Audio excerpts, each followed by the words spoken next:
Olá, meu caro aluno do primeiro ano do ensino médio. Estamos aqui mais uma aula de Química e hoje trabalharemos com a aula número 46, que vai falar sobre os aspectos quantitativos das reações químicas na parte 2. Eu sou o professor Almeida, né? E procurando levar para você com mais clareza, com detalhes, esse conteúdo de Química que lhe apresento. Agora, lembrando o seguinte, hein? Essa aula 46 trata-se de aspectos quantitativos das reações químicas, parte 2, é uma continuação do que nós aprendemos no cálculo estequiométrico lá na aula 45. Tá lembrado? Vamos ver então nessa aula 46 as relações estequiométricas que ocorrem com volume de gás. Lembrando que nós vimos relações estequiométricas utilizando o número de mol, utilizando o número de moléculas, utilizando massa molar e etc. Porém, neste momento, agora nesta aula, nós vamos abordar sobre volume de gás. Conheceremos também o que são chamados de reagente limitante. O que é reagente limitante? É aquele reagente, aquela substância que quando participa da reação, então reage todas a sua massa, tudo que você tem, ela se transforma em produto. Já o reagente em excesso, isso sim, ela participa da reação, mas quando termina a reação, não é consumido completamente. Então ainda tem sobra desse reagente, e aí denominado reagente de excesso. Eu estou só lembrando aqui, abordando, para a gente ver o que vai acontecer. Uma vez que a gente saiba o que seja reagente limitante e reagente em excesso, então nós vamos conhecer as reações que não apresentam rendimento total. Por quê? Se é rendimento total, significa dizer que todos os reagentes se transformaram em produto. E aqui nós teremos apenas parte do reagente se transformando em produto, o que não vai garantir um rendimento 100%, ou seja, um rendimento total. Quanto à habilidade para essa aula é compreender e utilizar a proporção de reagentes e produtos nas transformações químicas. Vamos lá, então? Assim sendo, olha só, nós temos aqui as relações com volume e gás. A conversão de unidades na proporção estequiométrica, ela é feita substituindo um mol do gás pelo seu volume molar da substância gasosa. Isso considerando as condições normais de temperatura e pressão em que aquela substância se encontra. Meus caros alunos, então, dando continuidade à estequiometria, né, é bom lembrar que essas relações, elas só acontecem quando você tem a reação química escrita, devidamente balanceada, os seus coeficientes bem definidos, para que possamos, então, calcular as quantidades. E nesse caso aqui, nós vamos, ao invés de mol, utilizar volume, mas sem esquecer que, quando o sistema estiver ou seja, quando nós estamos abordando, quando o sistema estiver nas CNTP. CNTP significa condições normais de temperatura e pressão. Aí sim, nós utilizaremos um mol daquele gás, utilizaremos um volume de 22,4 litros, porque isso é chamado volume molar. Então, volume em litro e molar porque se trata de um mol. Um mol de qualquer gás, conforme nós vimos, nas CNTP, corresponde a 22,4 litros, tá bom? Se não tiver na CNTP, então, com certeza, o volume de um mol de gás, ele sofre variação, tá bom? E assim sendo, vamos trabalhar aqui com um exemplo muito claro. Esse exemplo diz o seguinte, ó. Calcule o volume de CO2 nas CNTP em litros que formam 5 mols de glicose. E eu lembrando para vocês que quando tiver a reação química, leia o enunciado e você vai montar os cálculos somente para as substâncias citadas no enunciado, porque, olha, calcule o volume de CO2. CO2 é a substância reagente que está na fase gasosa. E a glicose, que é o produto que se forma, ele está na fase sólida. Então, 1 mol de glicose. Daí, como podemos abordar? CO2, nós temos 6 mols após o balanceamento. E para cada mol na CNTP, o volume é 22,4, que é exatamente o CO2 reagindo com água vai formar 1 mol da glicose. A pergunta é, calcule o volume de CO2 em litros para a formação de 5 mol de glicose. Se o mol de glicose ele é produzido, é formado a partir de 6 mols de CO2, 5 mols de glicose serão produzidos a partir de X. E o volume obrigatoriamente tem que ser em litro, por isso, unidade debaixo de unidade. Litro debaixo de litro, mol debaixo de mol.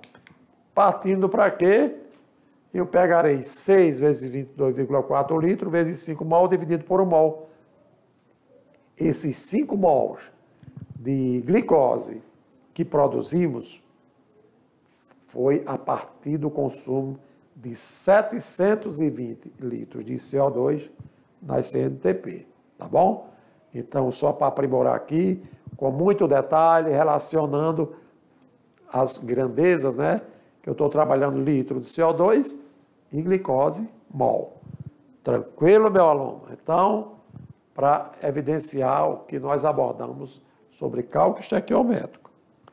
E na sequência, para você ilustrar e compreender bem, nós vamos abordar sobre o que significa mesmo reagente limitante e reagente excesso. Quando eu observo aqui, ó, a reação, 2 mols de monóxido de carbono, 2 mols de CO, reage com 1 mol de O2, produzindo 2 mols de CO2. Será que todo reagente se transformou em produto? Então, olhamos aqui, ó, o que é vermelho, então nós temos oxigênio. O que é preto, nós temos o carbono.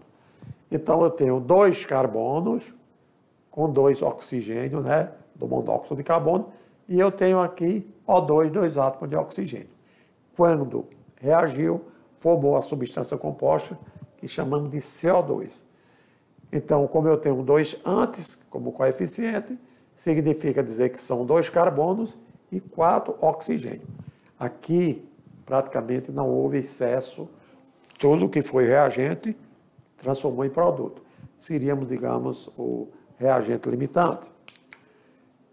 E aí a proporção garantida é de que houve a reação de 2 mols de monóxido de carbono de CO para 1 mol de oxigênio na formação de 2 mols de CO2. A proporção é essa, 2 para 1 para 2. Se por acaso você utilizasse aqui 10 mol de CO, obrigatoriamente teria que ser 5 mol de O2 e 10 mols de CO2.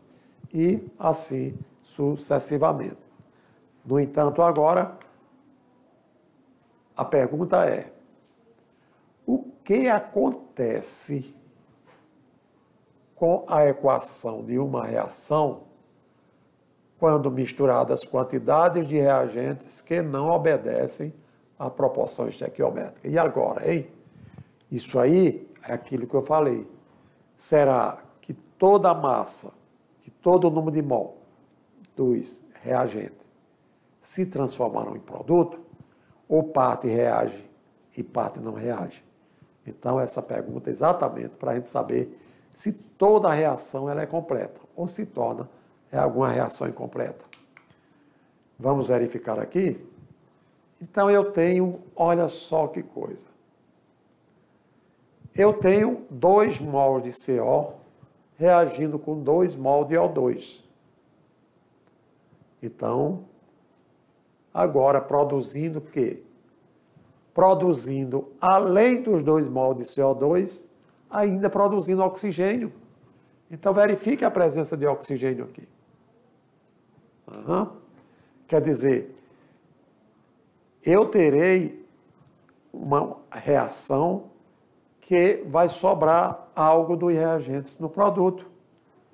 E assim, observando claramente o que está expresso, dizemos que, uma vez terminada a reação de uma mistura inicial de 2 mol de CO com 2 mol de O2, verifica-se que o CO é totalmente consumido. Porém, vai existir sobra de CO2, quer dizer, o CO2 aqui, ele participou como reagente, sim, mas no produto ainda apareceu O2. Significa dizer que aquele oxigênio, inicialmente, que estava no reagente, ele não conseguiu ser produzido. Por quê? Porque, nesse caso, a substância monóxido de carbono é um reagente limitante, quer dizer, um reagente que foi totalmente consumido, enquanto que o O2 é o reagente em excesso que foi consumido apenas uma parte. A reação se completou, mas sobrou oxigênio. Beleza, meu caro aluno? Então, partindo desse princípio, dessa explicação, vamos então partir para o conceito de reagente limitante. O que significa reagente limitante? É o reagente consumido totalmente em uma reação química e que, após o consumo do reagente limitante, não se forma mais produto naquela reação. Ou seja, terminou a reação, não tenho mais reagente para reagir, tudo que foi colocado como reagente se transformou em produto, foi formado, então assim garante o conceito de reagente limitada. Partindo para entendermos agora o que significa um reagente em excesso, pensa bem, é aquele reagente que está presente numa determinada quantidade, que é uma quantidade superior à necessária para reagir com a quantidade presente no reagente limitante. Então, na reação química, 2 reagentes acontecem, substâncias diferentes estão reagindo. Porém, uma está numa quantidade muito maior do que, segundo a reação química, conforme você escreve, e relacionando a massa molar, número de mol, número de molécula, está excedente. Lógico, quando essas substâncias se misturam, quando essas substâncias elas reagem para obter um determinado produto, essa substância vai sobrar. E aí você vai fazer os cálculos e vai comparar na teoria realmente quanto dessa substância seria necessário para produzir um determinado produto. E aí, você sabendo na prática quanto você usou e quanto foi produzido, o que sobrar, aí você vai pegar o que você colocou antes para reagir, menos o que realmente foi consumido. Aí sim, aí você vai ter um excesso que popularmente nós chamamos de sobra. Esse reagente sobrou. Isso não é importante, meu caro aluno. Então, nós estudamos estequiometria, que é um conteúdo muito importante nas indústrias. E você pega algumas matérias-primas para reagir e para formar um produto acabado, jogar para o consumidor. E quando você tem essas matérias reagentes, essas matérias-primas, você vai utilizar o produto e vai sobrar matéria-prima. E agora, o que é que eu vou fazer? Então, você vai ter prejuízo, você não vai ter lucro nesse sistema produtivo. Então, para isso que, obrigatoriamente, deve-se conhecer a parte teórica, quantitativamente, com a reação balanceada, tudo ok, e saber, na prática, quanto realmente reagiu. Se todos os reagentes, cada reagente foi consumido 100%, o rendimento foi total e o reagente é limitante. Mas se por acaso, ao acontecer a reação, sobrou parte de reagente, é porque você tem um reagente em excesso, tá bom? Eu estou fazendo os comentários porque, naturalmente, quando a gente trabalha teoricamente as reações, a gente sempre pensa que todo reagente se transformou em produto. E teremos que ter muito cuidado, beleza? Sendo assim, vamos aprender como determinar as quantidades do reagente limitante, tá bom? Então é só ficar de olho para que possamos nos conscientizar e quando você encontrar um problema dessa natureza, você ter segurança do que está fazendo. Imagine que para neutralizar 4,9 toneladas de ácido sulfúrico, é um reagente, sejam utilizados 8 toneladas de carbonato de cálcio, quer dizer, todos dois, eles atuam como reagente. É possível saber se vai haver excesso de algum dos reagentes? Então, é isso que nós vamos aprender.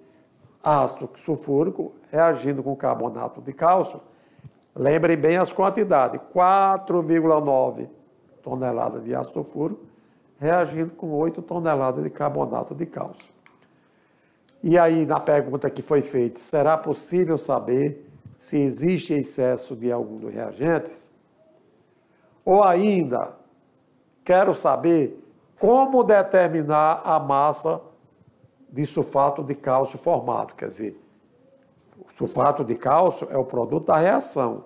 E aí, será que tem como eu saber a quantidade de massa de sulfato de cálcio que foi produzido? E também, outra observação. Havendo excesso, isto é, não reagindo completamente um dos reagentes, como saber a massa do reagente que está em excesso, que não participou dessa reação? Aí, meu caro aluno, só trabalhando na prática, né? Porque vamos olhar a reação. Ácido sulfúrico e carbonato de cálcio na iminência de produzir o sulfato de cálcio. É mais ou menos assim. O ácido sulfúrico é o H2SO4 no estado líquido. E ele vai reagir com o carbonato de cálcio sólido, que é a matéria-prima do calcário. Para isso, haverá como produto principal formado o CaSO4, que é o sulfato de cálcio, formará também água e liberará CO2. Mas com relação ao que se fala, é exatamente a reação das duas substâncias, ácido sulfúrico com carbonato de cálcio, na obtenção do CaSO4. Logo, sendo assim, temos que imaginar que o mol de ácido sulfúrico reage com o mol de CaCO3, produzindo um mol de CaSO4. Daí, então, eu vou fazer o cálculo teórico primeiro, para depois entrar no que o enunciado está propondo. O ácido sulfúrico, H2SO4, se você calcular a massa molar dele, é 98 gramas. A massa molar do CaCO3, 100 gramas, e a massa molar do CaSO4, 103 gramas, considerando o cálcio 40, o enxofre 32, o oxigênio 16 e o hidrogênio 1. Ótimo. Eu estou aqui com a equação balanceada, eu estou aqui com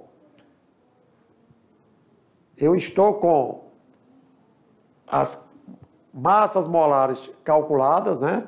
Lembrando que este mol é do ácido sulfúrico, este mol aqui é do CaCO3 e este mol do CaCO4. A massa molar 98 gramas corresponde ao CaCO3, 100 gramas é a massa do CO3 e o sulfato de cálcio, massa molar 136. Daí agora, vamos ver o seguinte. E se eu tiver, agora na prática, 4,9 toneladas ou de ácido sulfúrico, 8 toneladas de CaCO3. E agora, como é que eu vou fazer? Lembrando que o H2SO4 entende-se como reagente limitante e o que vai ser de excesso é o CaCO3. Para isso, vamos verificar o cálculo, né?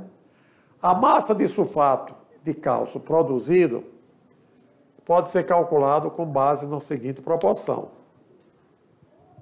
98 gramas de ácido sulfúrico produzirá a massa molar do CaCO4 136 gramas de CaCO3. Mas pelo enunciado do problema na prática, nós pensamos que isso aqui, correto da teoria, e aqui conforme enunciado na prática. Esses 4,9 toneladas de sulfúrico vai produzir quanto de sulfato de cálcio? Aí nós diríamos que produziria 6,8 toneladas de sulfato de cálcio, beleza?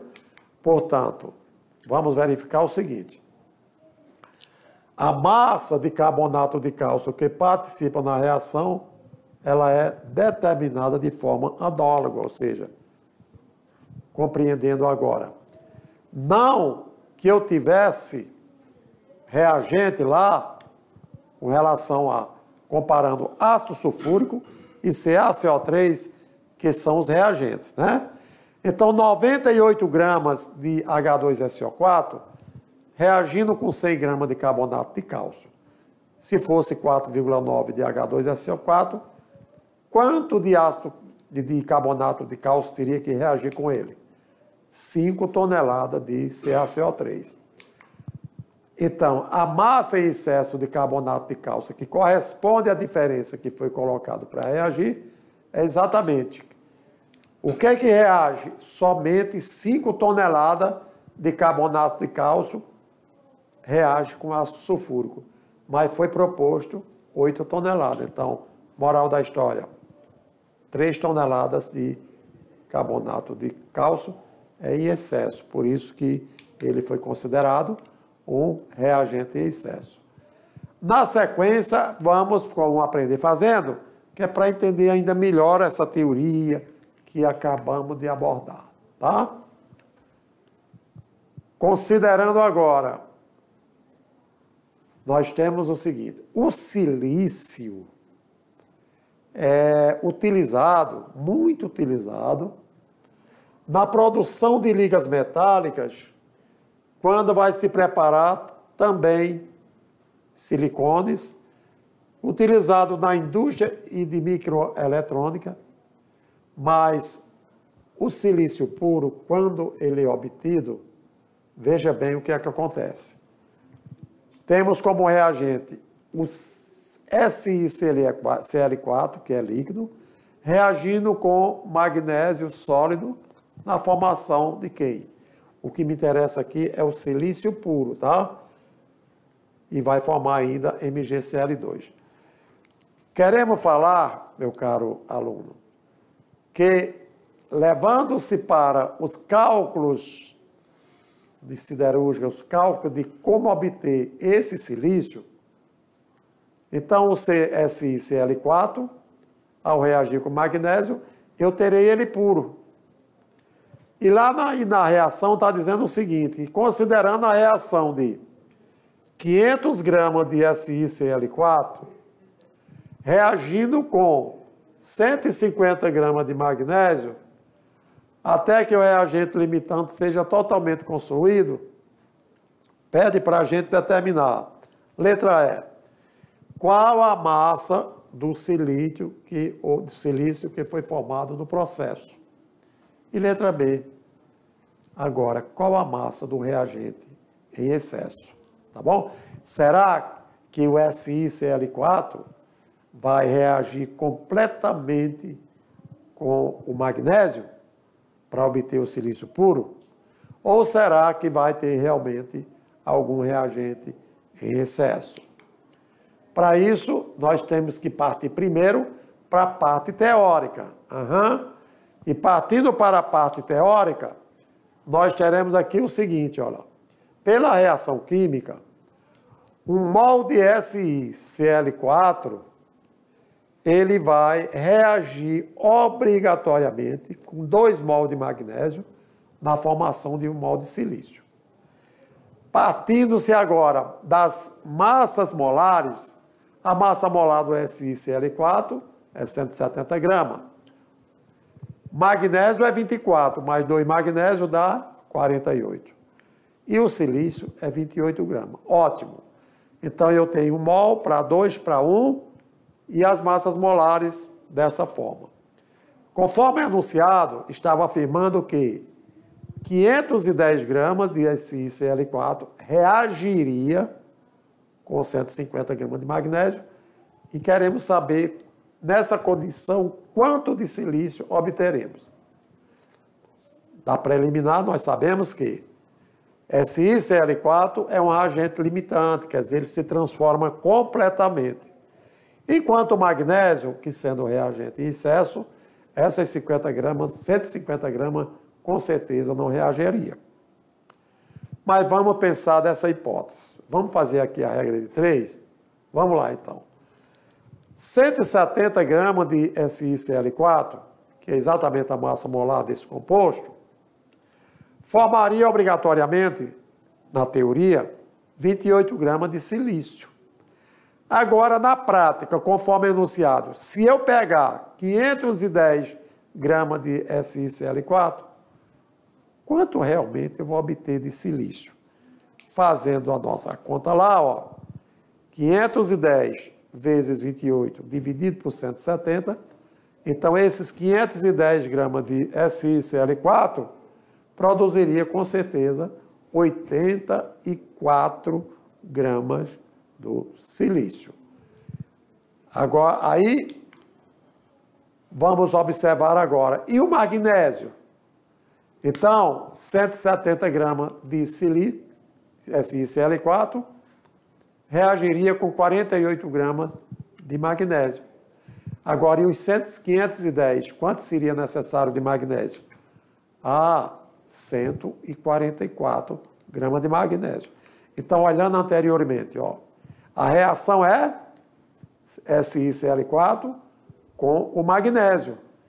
E aí, para formar o silício,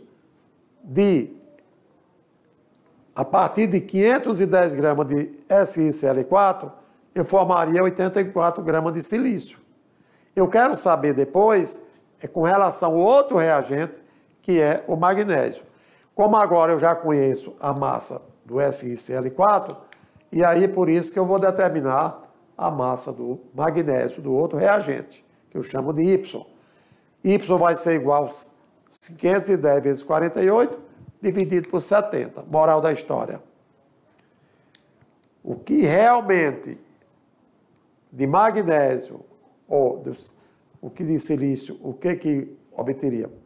Seria o reagente em excesso, 6 gramas, que gerou como reagente em excesso. Tudo bem, então? Olha aí porque eu estou trabalhando magnésio e o magnésio é o reagente em excesso. E aí você pode voltar atrás. O que eu precisaria do magnésio para reagir? Não era 150 gramas? Era 150 gramas que eu previ para reagir com 510 de SiCl4. Mas, desses 150 gramas de magnésio, reagiu apenas 144 e sobrou 6 gramas, caracterizando, portanto, mais uma vez, de que o magnésio é o verdadeiro reagente em excesso. Tá bom? Outra informação muito importante é que se na reação química existem reagentes em excesso, é porque essas reações elas não apresentam rendimento total. E aí nós queremos ver agora com relação. E as reações que não apresentam rendimento 100%, isto é, aquelas 150 gramas de magnésio, não reagiu completamente.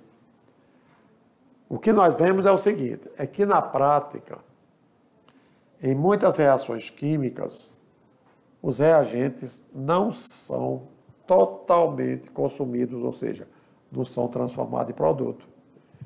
Tais reações, com certeza, elas não apresentam rendimento 100% do que esperava.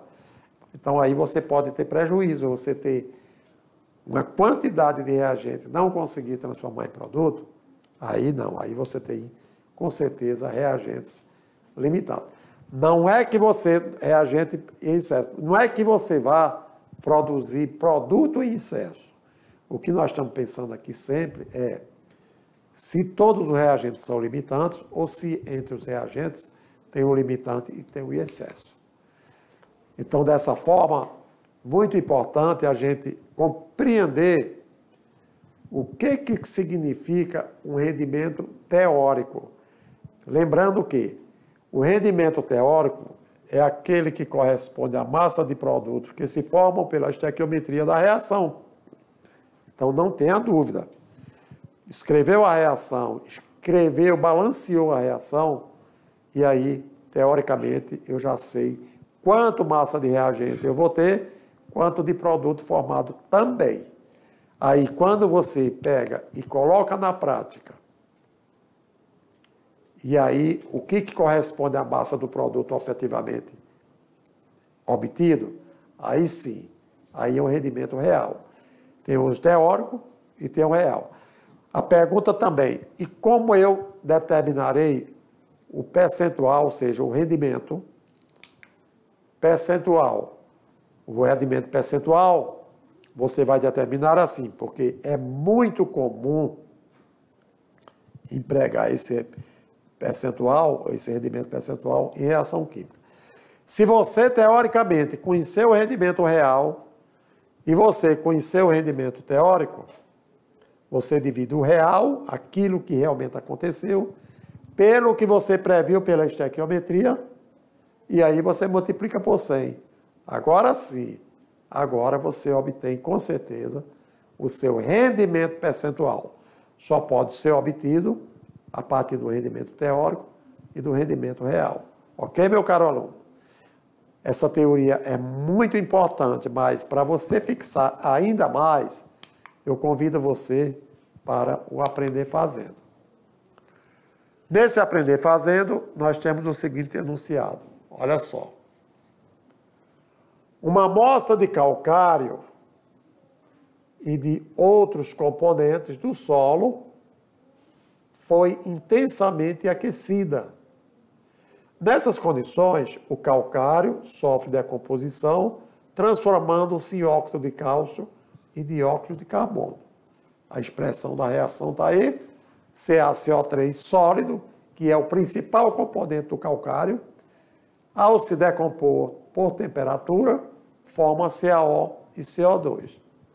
Aí vem que a análise de 35,71 gramas de uma amostra de calcário conseguiu produzir 13 gramas de dióxido de cálcio, ou óxido de cálcio a partir do carbonato de cálcio, que é a matéria-prima do calcário. Ótimo. E além de também obter o dióxido de carbono, que é o CO2.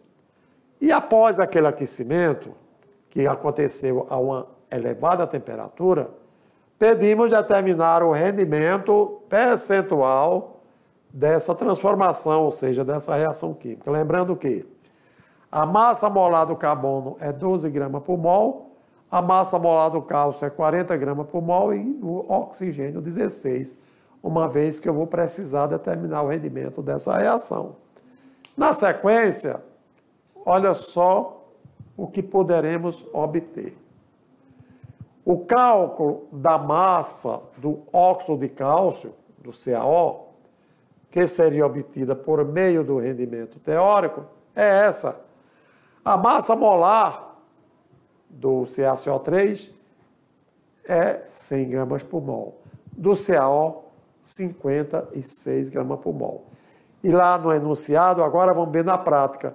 Ele já falou que haveria a reação, a decomposição de 35,71 gramas do calcário, no caso CaCO3, para formar uma determinada quantidade de CaO, que aqui eu estou chamando de X. E afinal de contas, qual será realmente o valor obtido nessa reação?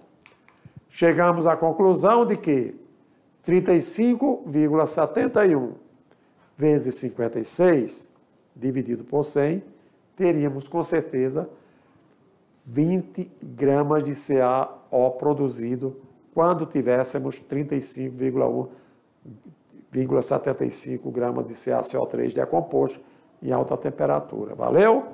E aí, na sequência, vamos observar o rendimento. Porque nós pensamos que, olha só, pela reação, pela quantidade de CaCO3 que reagiu, entendemos que esses 20 gramas de CaO fossem os 100% da amostra. Mas aquelas 13 gramas de amostra que ele propôs que reagiria, ou que se obter, seria quanto? Seria Y. E agora, sim, vamos para o cálculo. Eu obtive apenas um rendimento de 65%. E, exatamente dessa maneira, trabalhamos com cálculo do rendimento de uma reação química. Por quê? Porque nós, teoricamente, conhecemos, meu caro aluno, para trabalharmos os cálculos de estequiometria, as quantidades do reagente transformando em produto, tivemos que saber o que significava um reagente limitante. Limitante quer dizer limitado. Toda a quantidade dele colocado para reagir numa reação, consequentemente, teríamos como produto acabado outra substância, mas ele tinha sido consumido totalmente. Mas o reagente em excesso, não. Você colocaria parte dele para reagir com outro reagente e ele não seria consumido completamente. No final, quando você terminasse os cálculos estequiométricos, você faz a diferença do que você colocou para reagir na prática pelo que teoricamente deveria ser. Aquela quantidade é a sobra, é o excesso, porque aquele reagente não reagiu, não transformou em produto completamente. Sendo assim, tendo reagente em excesso, aí chegamos numa reação que não apresentou um rendimento total. O rendimento total que desejávamos seria um rendimento de 100%, isto é, todos os reagentes que você tivesse numa reação química, obrigatoriamente aqueles reagentes se transformariam em produto. Mas se não aconteceu, e aí no exemplo que nós abordamos, não tivemos um rendimento efetivamente de 100% como desejaríamos, mas chegamos apenas um rendimento de 65%.